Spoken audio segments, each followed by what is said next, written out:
Well, historically, particularly for midterm elections, it's all about the economy and what voters are feeling in their pocketbooks. That's still, I think, going to be the major factor. But this year, it's a little bit unique in that we have two particularly new factors.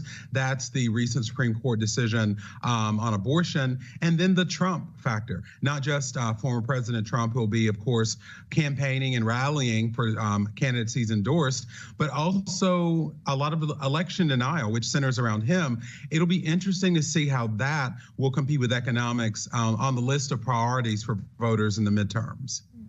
Calvin, I know in the readout to you, I mentioned the impact of this OPEC Plus decision out yesterday on the Democratic Party. Clearly, this has got to be a huge blow, because headline after headline is just reading that the OPEC community has effectively sided with Russia instead of the U.S., and just on the heels of President Biden's trip to the Middle East. So what does this say about his clout on the international stage?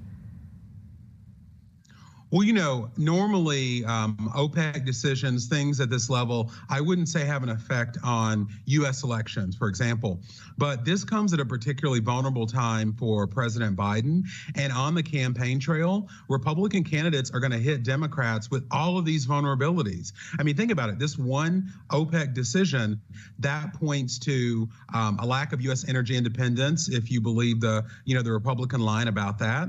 Inflation, increased gas prices at the pump, our relationship with Saudi Arabia, because now people are wondering what did we get from the visit earlier this year from President Biden to Saudi Arabia, and the war in Ukraine, because this obviously favors Russia. So it hits Biden and the Democrats on several levels.